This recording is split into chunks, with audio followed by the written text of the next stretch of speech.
This one's for every veteran fighting battles nobody sees. From Camo to Civvies, the struggle is real, but the strength is strong. Let's get it.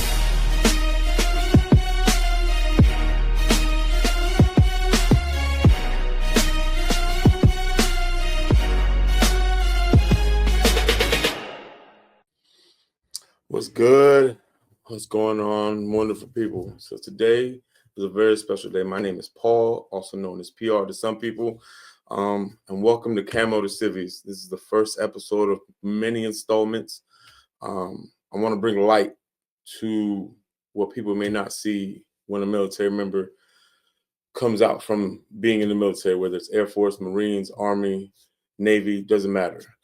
There's a bit of confusion out there sometimes that we have it put together once we get out, and sometimes that couldn't be the furthest for the truth. We'll all speak on it. I got a couple of friends that one I served with and one that I've seen halfway through their career or somewhat through their career and to the other side of it. And so we've all have different walks. We're all going to explain different avenues of what we're going through. So I'm going to bring them along. They're going to introduce themselves, and we're just gonna go from there. So first things first, I want to introduce Lewis. He's former Air Force. You're muted, Lewis. I don't know if you know that. There you go. And then I got my friend TJ, also known as Country. We got a pass as well, but we've all served our country in one shape or form. And I just want y'all to just introduce yourselves and just a little bit about yourselves. Go ahead. Hey, what's going on, everybody? My name is Louis Montanez. Just turned 44 years old. I've married 22 years. I have two sons. One's 21, and the other one's 18. The 18-year-old, he's in college. He goes to Texas A&M University in San Antonio. And my 21-year-old, he's actually in the Air Force himself. He just graduated tech school. He's a security forces enlisted airman. I served 11 years in the Air Force as a security forces NCO, staff sergeant, 11 years on the reserve side, deployed twice, multiple TDYs, assignments, the whole nine. Yeah, that's kind of it. Right now, I'm just kind of chilling right now. I'm about to be a grandfather in October. That's kind of like the big thing going on in my life, man. But other than that, I'm just trying to enjoy this side of it, you know? Yeah. All right, Mr. TJ. Hey, I appreciate it. What's going on, brother? Hey, first and foremost, man, I appreciate you for having me on. Secondly, I see two Alabama, fans on here, with the Texas. And so much Roll love to you for a Tide. lot. It Roll Tide. wasn't a coincidence either. I was like, even it's a bye, still got to represent. Absolutely. I had to mess with him, man. But man, I'll get a little bit about me. Did 20 years in the Army, retired 5 years now. Retired Army, you guys did amazing over there. That's where I met Paul at. Actually got to serve alongside with him out at Fort Hood. Also is my biker brother as well. We've been locked in ever since. This me, single man, you guys, no kids, just me, just living my best life. But definitely want to talk, and wanted to hop on with this conversation because Paul always give us some things to think about all the time, but he already know what it is, so I appreciate him for this platform. Thanks. All right. So I just want to start off with a little thing. For me, when I got out, one of the hardest transitions was just figuring out that next step.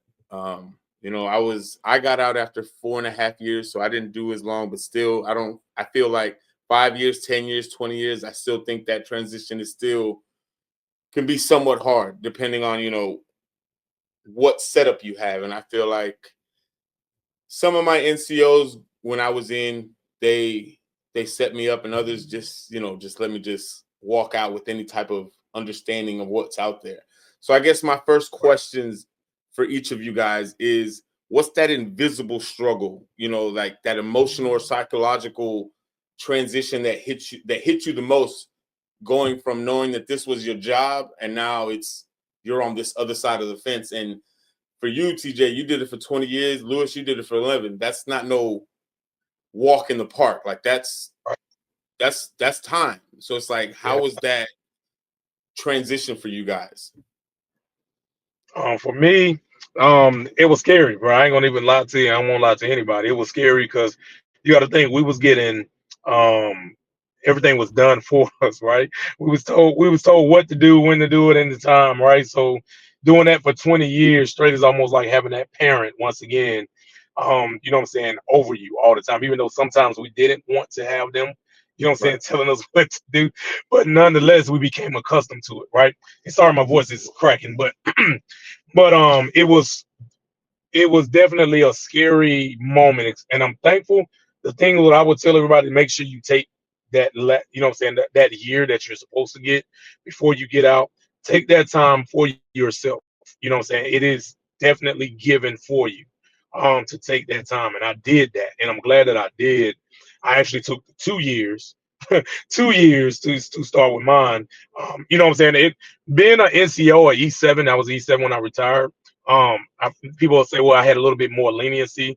I would say, yeah, you know what I'm saying, with that, because of course, you know what I'm saying, I'm a senior NCO, and most soldiers, you know what I'm saying, lower enlisted don't have that. So, and if you don't have that leadership that's going to make sure you go and take care of yourself, it really will do you some disservice when you get out. I learned that just by going and taking care of myself, getting in the Soldier for Life programs, those things that are out there for us so we can be successful when we get out, or know of all the programs that are there when we do get out. But I was scared.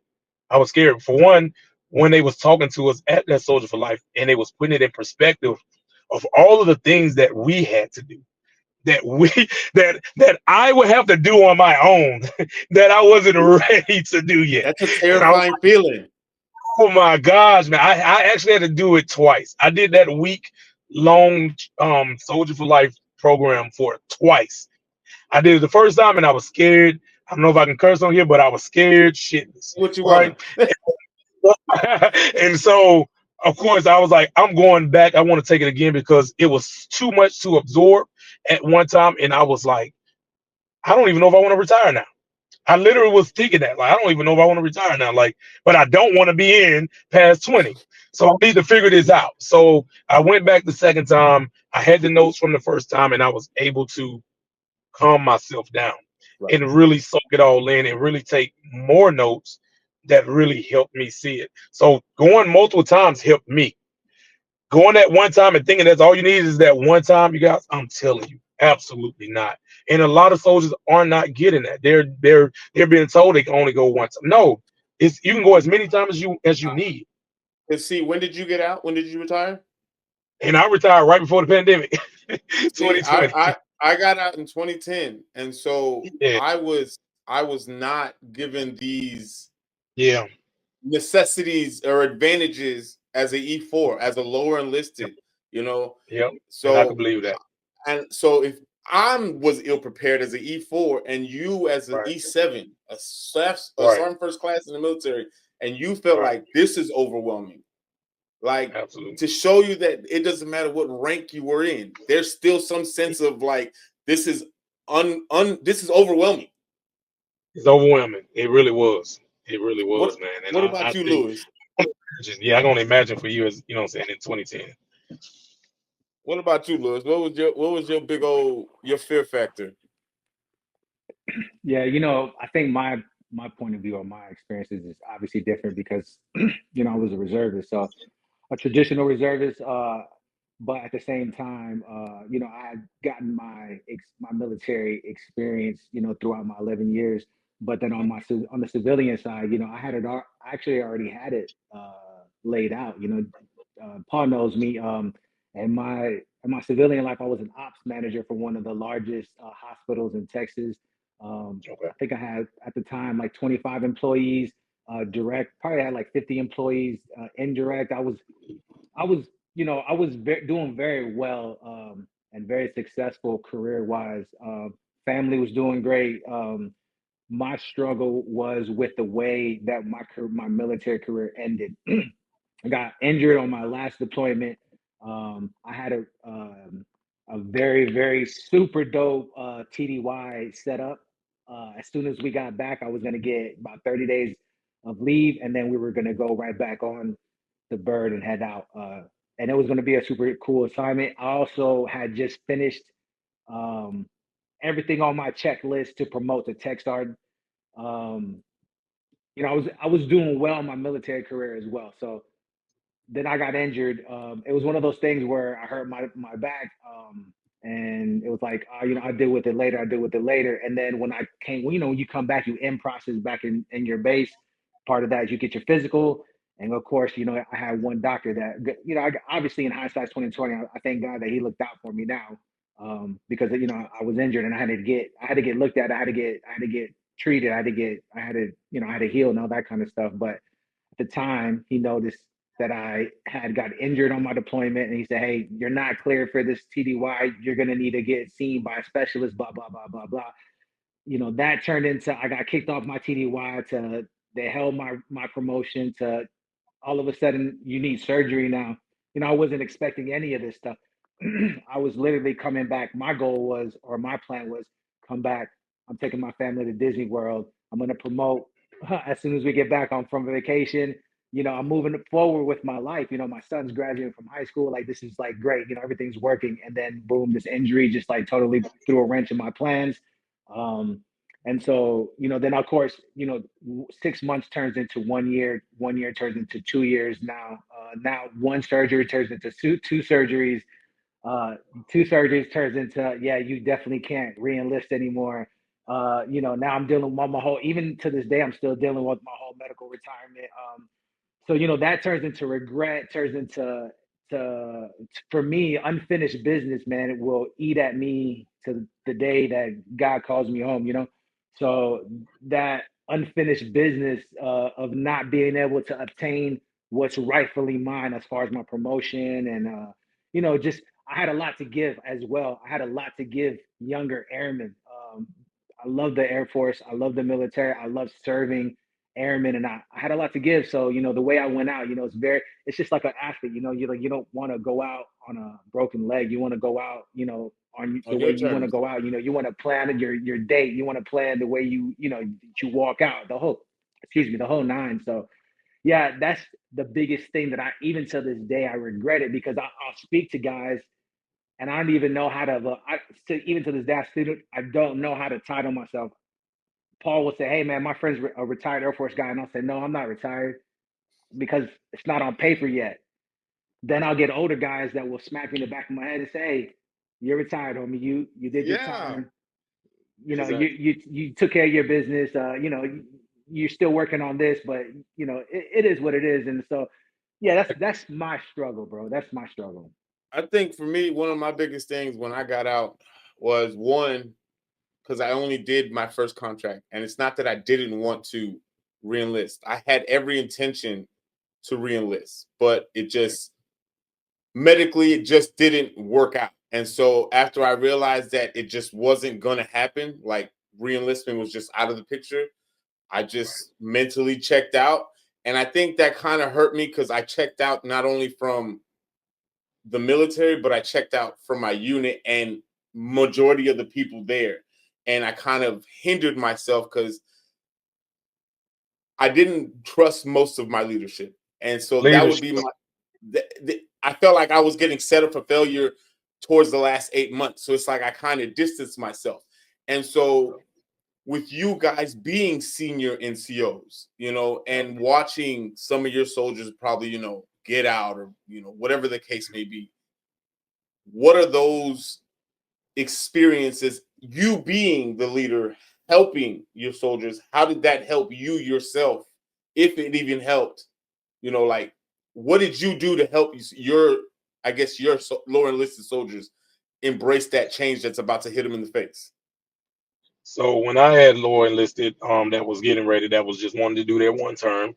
Right. Of course, I was in the same conversation with them that I had given to me. I'm thankful for that. With some great leadership, and of course, my mom. I was like, "What do you want to do? Do you know what you want to do?" With the ones that I served with, the ones that I knew that was going to get out. Do you know what you want to get out to do? If you got all your plans together, guess what? You're going to get out here and you're going to be great. Just make sure you follow, and you follow up with it. You follow through. Now, I would always make sure that they did the things that they needed to do. You know what I'm saying? Whether it was medical wise, whether it was make sure they was going to those transitional classes, they called it ACAP. Back in the day, they called it Soldier for Life now, and some other things. But I would just tell them, hey, I ain't gonna let you out. You go. I don't care what anybody else got to say. That just was me as a leader. Most leaders didn't do that. Most leaders were very toxic. Most leaders were very horrible to people and would treat them like crap just because they wanted to get out. And most wanted to get out because of the leadership, right?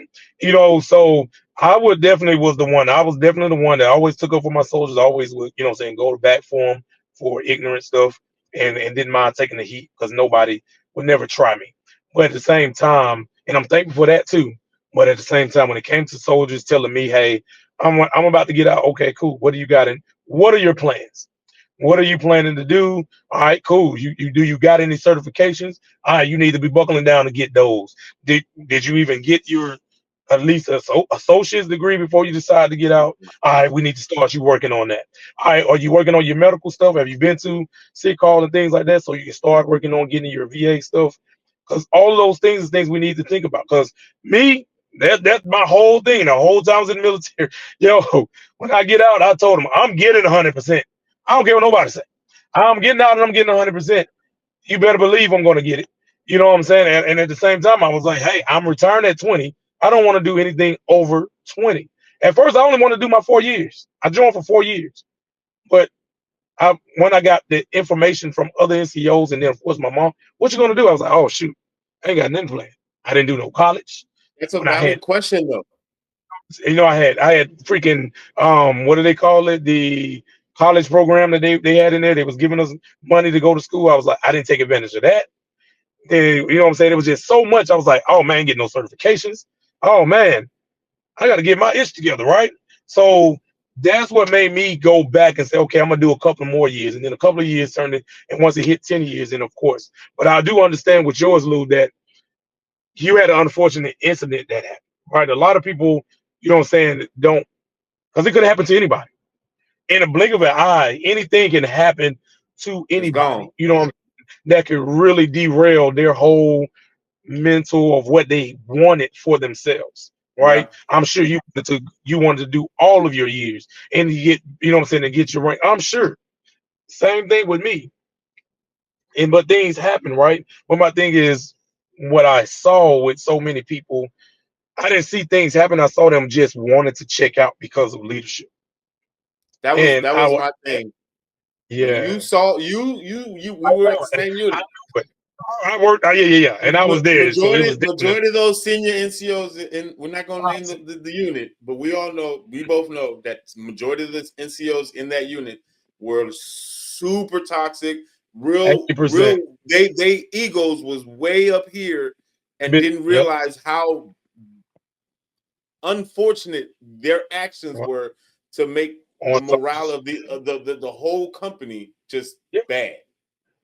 yeah. Because a lot of you guys that I worked with, I saw you guys wanting to get out. I mean, I was just like, wait, why? You know what I'm saying? Like, oh my God. I mean, so many of you guys cut y'all military careers short because of these guys. You know what I'm saying? And I wish I could have talked more to people because I'm like, don't let these people determine your career because you got so much in you. Yeah. And you're not going to be with them forever in this unit. You're going to go to another unit, and that unit might be the best one. You know what I'm saying? Like we've all had our worst unit, right? That we've been in. Even me, I can number mines 1 through 10. You know what I'm saying? The best to the worst, right? Yeah. And we all knew at Fort Hood that just was a very toxic area. Yeah, I'm calling it out, but it definitely was, and I was there working with you, and I saw it. I hate that I couldn't fight the fight because you wasn't in my section, Yeah. but we would talk all the time, and I would still Oh, go to yeah. bat and be like, hey, and pull those NCOs to the side and like, chill out. It's not that Yeah. serious. Like we're here to take care of them and make sure they're good and bring them up so they can take, you know what I'm saying, and be the leaders that when it's time for us to walk out the door. Because I was So like yeah. you. I was like you, and then I'm gonna let you talk, Lewis. I was just like you. I signed up for just the 4 years I was in. And I like as soon as I signed that dotted line, I was in 4 years and I'm out. And then halfway through the deployment that we had, I was like, one, I don't know what I'm gonna do when I get out. Number two, this is the easiest job in the world. Three, I know how much when I'm gonna get paid, and as long as I show up in the right uniform at the right time, I'm never getting in trouble. Yeah. Like there was nothing easier than this.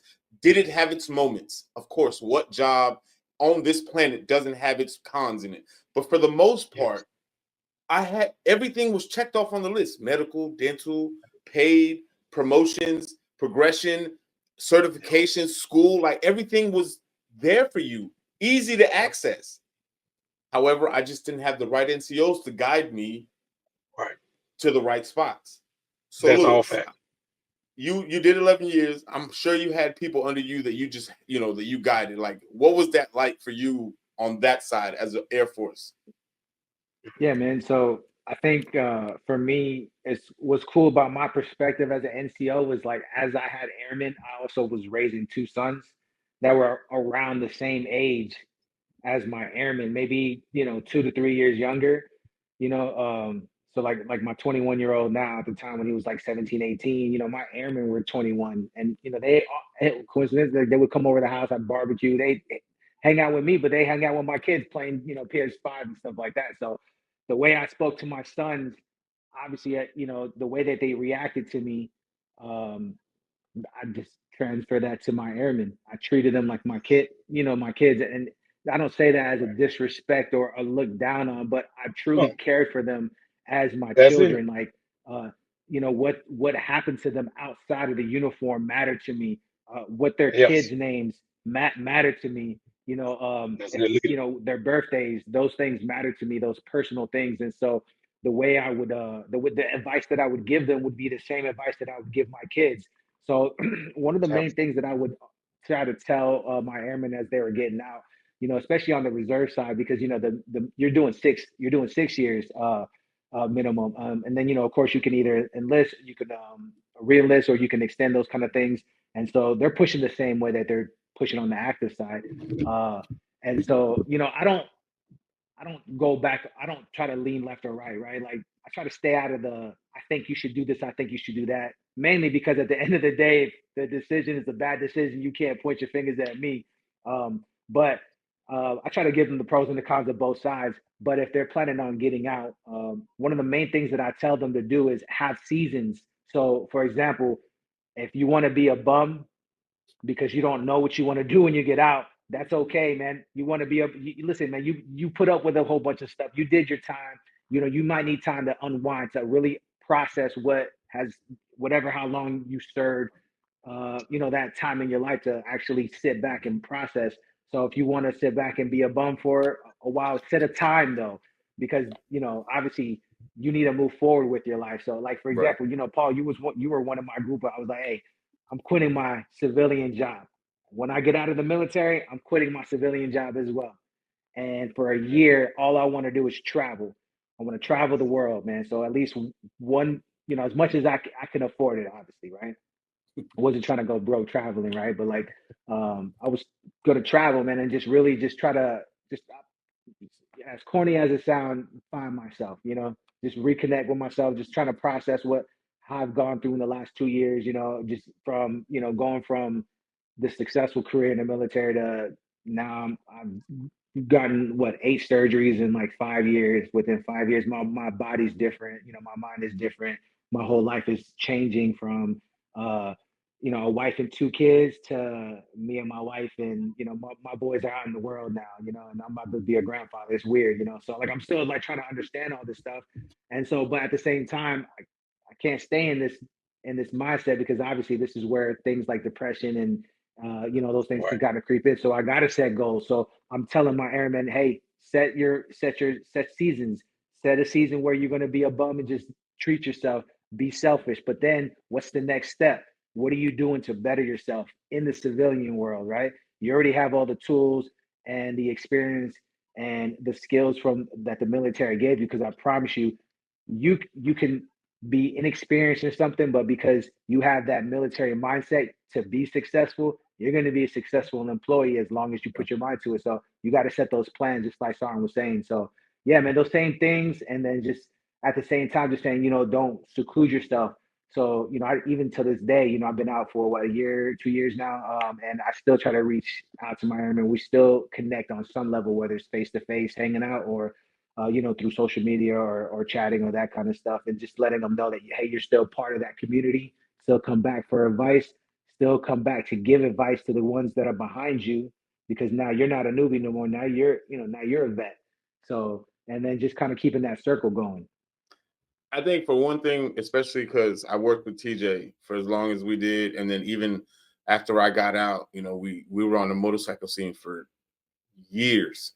The one thing that I could say, that even though he was the same person, different uniform, whether it was in the military or with the biker vest on, the one thing that I knew that I could count on is that if I came to him for anything, whether it was in the unit or on the motorcycle scene, I knew that one, he gonna have my back. But if I'm the one that's in the wrong, he gonna pull me to the side and he gonna check me. He was like, "Hey, I'm gonna ride with you, but you messed up." Absolutely. Or if he sees somebody else or something that I'm doing and it just doesn't seem right. So I feel like as a soldier, I didn't have that guidance, So that was my biggest flaw when I got out. I didn't have somebody to lean on when I got out. Like for Lewis, for you to still be in contact with your airmen, even though you've been out, like that speaks one to me on what an NCO is supposed to care about. Like, yes, these are your subordinates. Yes, these are your lower enlisted. But at the end of the day, I'd rather treat you like a family while I'm in uniform. So if we do go overseas, at least I know these group of people, I've treated them with the same respect. So I know that they're going to have my back while we over there on that dirt. And it's like, I didn't have that. So my transition coming out was horrible. I didn't know where the VA hospital was for almost a year. I didn't know how to file claims. Wow. I didn't even know that I can go to school for almost 2 years. I didn't know these things until I had to figure it out all by myself. Oh man, I wish you And would for have the hit me up, longest brother. time, listen, for the first 6 months after I got out, I thought I was going to be homeless until I moved in with Minor. Right. I thought I was going to be on the street. And I'm pretty sure there's a bunch of young soldiers that are getting out that if they don't have that plan, they going to be on the street. It really is. It's so many And it's others that sad. are the same thing. Because you're unprepared. You don't have the accessibility, or you have the access, but then you have certain Exactly. NCOs out here that are just gatekeeping everything, because it's like, no, you're not about to get out and have all this fun. It's like, there's nothing fun about transitioning. I got to start over. I've been doing Exactly. something for 4 or 5 years, 10 years, 20 years, and I have to start over. Absolutely. Nothing about that screams fun to me. It's not.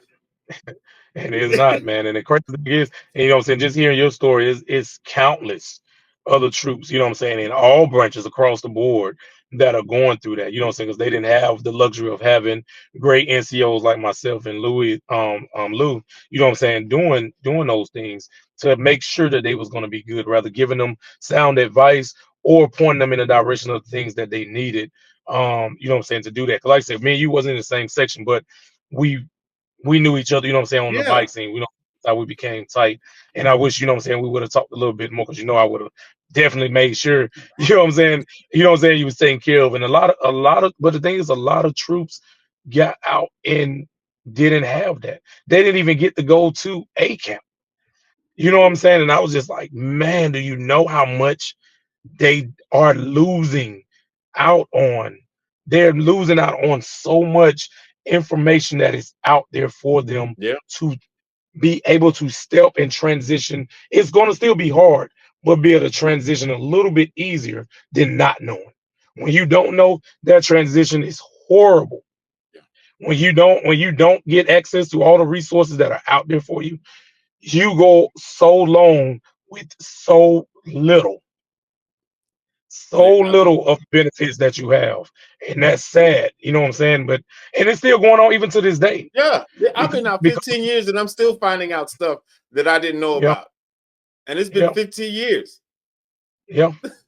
And as you'll think, just so many troops even to this day is still getting out, but it's all because the leadership is being so certain leadership is being so horrible at not letting these guys, because they want to try to treat them some kind of way because they're wanting to get out, and not stay in. So they go and try to do things to, you know what I'm saying? We're not going to let you go to this. Nope, you can't do this. Nope, you can't go to this medical appointment. You need to be That doing happened all to those me too things. many times. That happened to me Yeah. too many times. And that was so crazy, man, to see. And like I said, and that is one of the struggles that a lot of people go through. I know my struggle was on because I retired a week before the pandemic kicked off, right? So even doing that was just my retirement ceremony. I wasn't all the way out until June of 2020. But what scared me, even doing that, was everything was shut down. So I couldn't even do all of my appointments and things of such Everything to was even delayed. give myself. Yes, everything was delayed, but I was blessed, you know what I'm saying? I'm thankful to God for that I was blessed to walk right into a job when the world did open back up. I did all my stuff on my own. Like all of the places that I was going to have help with doing my benefits, they all were shut down. So I just went on and just submitted all my stuff to get by myself. So this is one of the things I would tell everybody: if nobody's there to help you, just submit it. They're either going to tell you yes or no. They're going to send your stuff back, and then you can go and talk with those counselors to make sure you Yeah. can get things right. But at least you know you got it submitted, and you got something in the system for you. And that's what I did. I just had all my medical records. I typed everything as I saw it. I mean, everything, all the way down to being obese. You know, How I was were like, you? I'm obese. How were you? Okay. Start when you retired. How were you? How old were How old were you when I? you retired? I was 37 when I retired. 37. And then Paul, how old were you when you got out? I got out. I was 23 years old. See, See, and that's that's the biggest difference yeah, right there. Because listen, we're talking big about difference. a grown man, a grown man at 37 probably had a what? Probably had a mortgage, probably had a car note, probably was raising some Yeah, kids, probably had some bills, yeah, understood, how life works, yeah, and was like, you know what, man, I've been in the military long enough to know yeah. that when something's important that I need, nobody's around, and if I don't say nothing, nothing's gonna get done. So let me just do it on my own. Versus a 23-year-old Right. was like, We didn't man, have that I've because been we yelled got at. beat up so Listen, many I've been times. yelled at. Exactly. That was my point right there. Is I've That been is true. yelled Yeah, at to shut up yeah, until I say speak. And now it's time for me to do important stuff, and no one's around because nobody really cares, and I am gonna follow instructions. Well, I ain't gonna say nothing. Nobody knows. And so, like, even my yeah, 21-year, I'm thinking about my son. I'm like, that's my biggest thing that I try to push onto him. Is, hey, man, ask questions. Yeah. If nobody yeah. tells you nothing, you need to make a way. You need to make a way. You have to like Absolutely. actually go in and ask. No, nothing's going to be important to as important to them as it is to you until you take it into your own Exactly. hands. So that goes into Exactly. my next question for the both of you.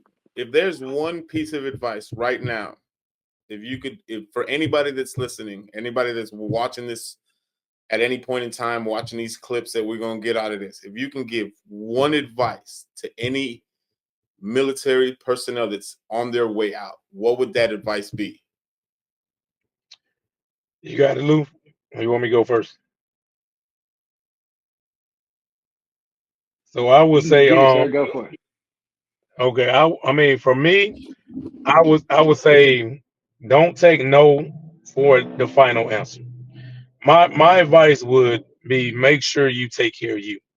Your last, if it's your last year and you made that decision that you're going to get out, make sure you take care of you. Make sure you're getting all of the benefits that are provided to you while you're in, and make sure you're learning of all of the benefits that are provided for you when you get out, whether you're doing it on your time or you're doing it on the military time, because it's afforded to you on the military time, but you just may run into those toxic leaders, and that's going to happen, right? Everybody's not going to have great NCOs like myself and Luke that is going to make sure you're good.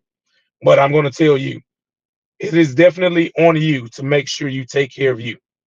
It is definitely on you to make sure you're getting all of the programs, especially if you got a family, to make sure everything that you need to get done, it is definitely going to be on you. So rather sit down and go around those toxic leaders and research and find out all of the things that are due to you while you're in, and that are due to you when you get out, and taking advantage of all of those things, that is my biggest thing for you.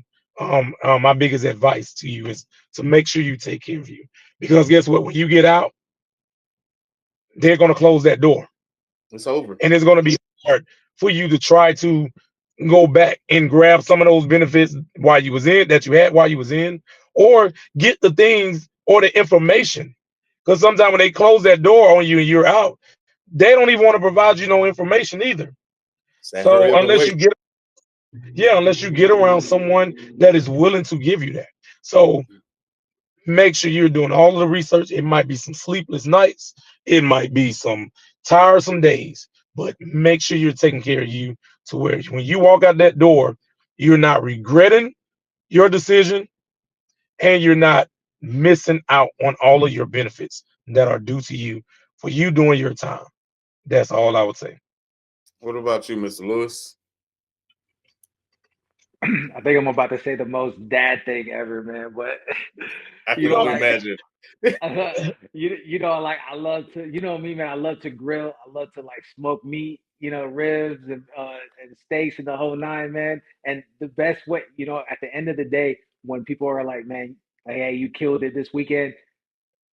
In the back of my mind, I know the reason why is because I prepared. You know, it sounds like a coach thing to say, but man, preparation is key. So I try to tell folks, man, even if you're halfway thinking of getting out, start preparing. Right. Listen, there's a checklist you should start. You know, what's the transition looking like? Like I said, start creating your phases, man. How does my little vacation and downtime look like? How does my transition to getting a job looks like so I can get my finances going?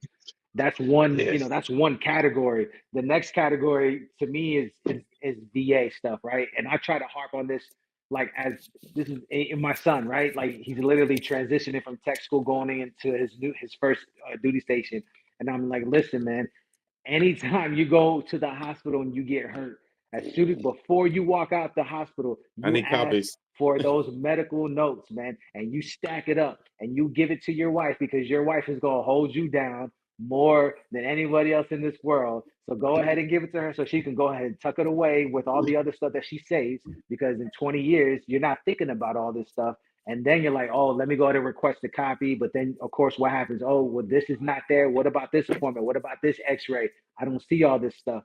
And to add on, y'all, just to let you know, not only are medical documents important, but if you're really trying to submit claims, and I'm not a VA claims expert, I'm not a VA guy, but I did all my VA stuff on my own by myself.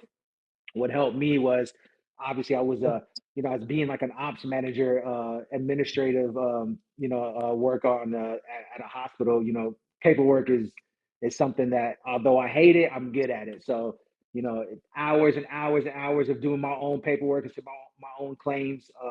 But what helped me was I had my documentation organized and stacked up for the past 11 years. So you know, take that extra step, y'all. Get your documents, but on top of that, you need a diagnosis code. So if you're trying to submit claims for whatever back injuries, shoulder, whatever case may be, make sure that when you're speaking to your doctor, that you're clear, you understand what they're diagnosing you with, what injury they're diagnosing you with, and that's documented, and you have that copy. So when you get out, that transition to submit them claims, it'll be easy, and then hopefully, God willing, you do it on your own, all that money that you earn comes back to you versus having to hire, you know, a company and then they take a percentage. I'm not knocking those guys, but before you take that step, like the sergeant said, take care of yourself and get prepared and do it on your own. I couldn't have said it better myself, my brother. Like that, honest to God. Because if there's one thing that I am grateful for when I got out, is or I pretty much made the decision about 8 months before my contract was up that I was ready to pretty much get out.